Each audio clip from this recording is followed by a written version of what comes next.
There are a few things that are axiomatic in the NBA. Steph Curry is going to make inhuman shots.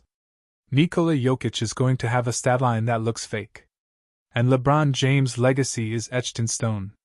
Stunningly, the last sentence could be under examination if things go awry for the Lakers.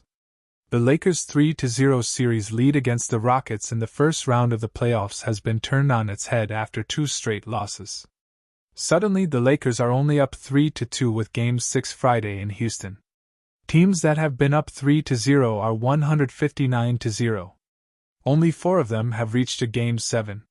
Could you imagine if a LeBron James-led team was the first to be on the wrong side of history? That would be so shocking, so unprecedented, so powerfully bad that it could dent something that was previously considered bulletproof. His legacy.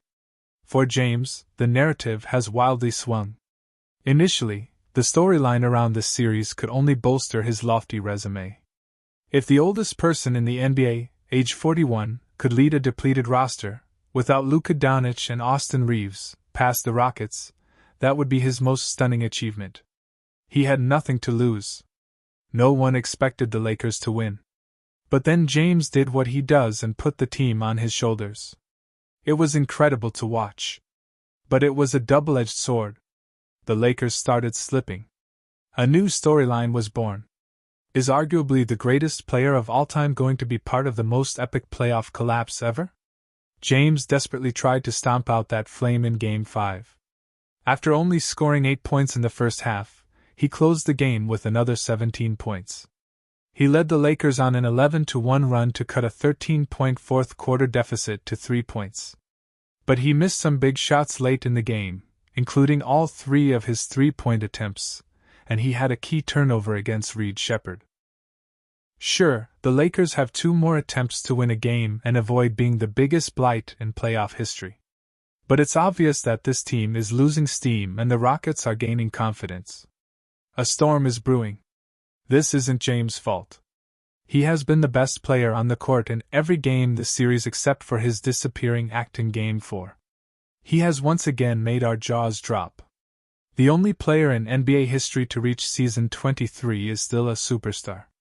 But if the Lakers lose, James will shoulder all of the blame. You can already hear the pundits' rumblings being seeded and watered. How could he let this happen? Michael Jordan would have never permitted this. James has 2 games to stop the bleeding. Reeves, who returned in Game 5 after missing a month because of an oblique injury, better quickly find his rhythm to help his teammate, or else he's going to be involuntarily complicit in the James battering. Reeves had 22 points and 6 assists on Thursday, but he was 1-for-8 from the field in the fourth quarter. Luke Kennard, who averaged 25 points in the first 2 games of the series, didn't make a single field goal. Marcus Smart, who was the best defender on the court in the first 3 games, was a pole. James isn't panicking. Try to flush this one, James said after the Lakers' 99-93 loss Thursday. James has carried 10 teams to the NBA Finals, winning 4 championships.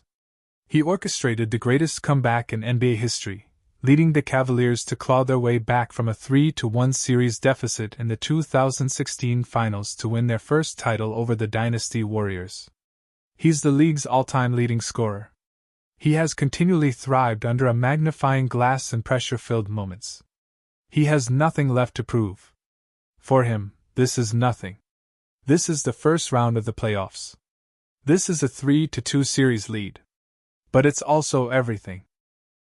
If the Lakers lose, this would forever haunt him. This would eternally enter barbershop chats. This would be a deep stain on his unbelievable career. It's shocking that James is in this position at this stage in his career. But his legacy is on the line.